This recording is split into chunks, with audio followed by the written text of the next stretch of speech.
Now we'll head on to the next data structure, which is a dictionary. So dictionary is quite different when we compare it with a tuple or list. So that is because it is an unordered collection of key value pairs. So list and tuple were an ordered collection, but a dictionary is an unordered collection. And this unordered collection is enclosed within a pair of curly braces. And also dictionary is mutable. This means that if you create some elements inside this dictionary, you can go ahead and modify it. So this is the example of how can we create a dictionary in Python. So first you'll just give in a name for this dictionary. Now, as I said, this has a key value pair. So apple over here would be the key and 10 is the value for it. Similarly, we've got orange, which is the key, 20 is the value for it, right? So you have different key value pairs inside a dictionary. Now let's go ahead and create a dictionary in Python. So let me just change this to dictionary here. So I'll name this dictionary to be fruit and let me just give in some values over here.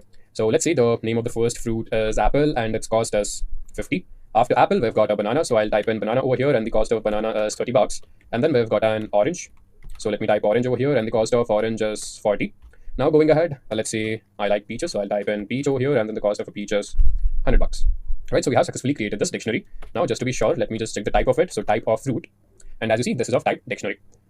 Now we'll see how can we extract keys and values from a dictionary. So if you want to extract only the keys, then we've got the keys method. So we'll use the name of the dictionary and then we'll use the dot operator. We'll follow it up with the keys method. Similarly, if you want to extract values, we have the values method. So we'll type in fruit, we'll use the dot operator and then we'll use the values method. So over here, I'm extracting all of the keys and over here, I am extracting all of the values. Let's perform the same operation in Jupyter Notebook.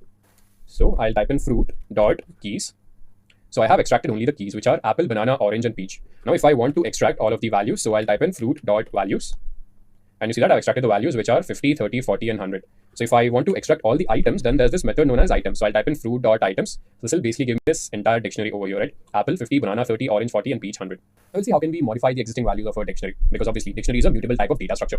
So over here, I only have 4 elements, but I want to add one more key value pair inside this. So I will give in the name of the dictionary first, and inside parenthesis, I will give in the new key, and I will assign the value to this. So initially, there was no mango, but then again, I am adding mango as a key, and I'm assigning the value of 50 to it. So we see that we have successfully added this new key value pair. Similarly, if we have to change an existing element, so over here, the initial value of apple was 10. So I want to change that value from 10 to 100. So over here, I am assigning the value for apple to be 100. And we see that this has been changed from 10 to 100. So let me go ahead and modify this dictionary. So let me just print out fruit again over here for our convenience. Now I want to add a new key value pair. So fruit, we see that we don't have mango over here. I'll add in parenthesis and I'll put in single quotes over here. So I'll give in the name of the key, which is mango. I'll use the equal to symbol and I'll give in the value for this. Well, seems like this is not the mango season and that is why they cost a lot. So apparently they cost 200 bucks. Now let me print out fruit. So as we see, we have successfully added this new element into this dictionary. So now I actually want to go ahead and modify an existing value. So initially the value of apple is 50. I want to change it to 10. So I'll type in fruit over here and inside this I will give in the name of the key, which is apple, and I'll assign it a value. So the value which I'm assigning to it is equal to 10. Now again, I'll just type in fruit over here. So we see that we have changed the value of apple from 50 to 10. Now we'll see how can we work with different dictionary functions.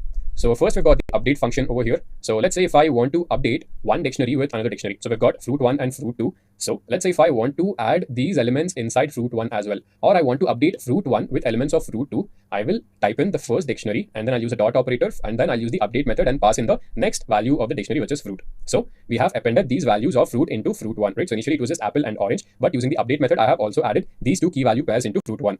Now the next operation would be popping an element.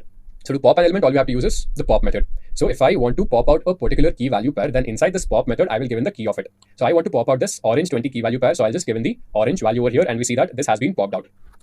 Now let me go ahead and perform the same operations. So I will type in fruit 1 over here and I'll give in two key value pairs over here. So the first key value pair would be apple and the cost is 50. Then we've got a banana. So let me just type in banana over here and the cost of banana seems to be 10 bucks. So we've got fruit 1 ready. Now let me go ahead and also create fruit 2. So the values inside fruit 2 would be, first, we've got a mango over here. So I'll type in mango and the cost of mango is 100. After mango, we've got, let's say, dragon fruit. So I'll type in dragon fruit over here. And the cost of dragon fruit is 500.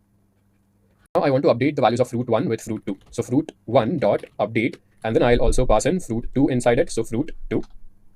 Now let me print fruit 1.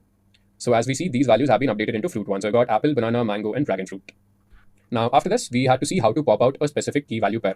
So I don't really like mangoes, so I'll just go ahead and remove the mango from here. So I'll type in fruit1.pop, and inside this, I'll give in the key value, which is mango. Now I will type in fruit. So we get this 100 value because this means that this key value pair has been popped out. I'll just type in fruit1, and this key value pair comprising of mango and 100 has been popped out.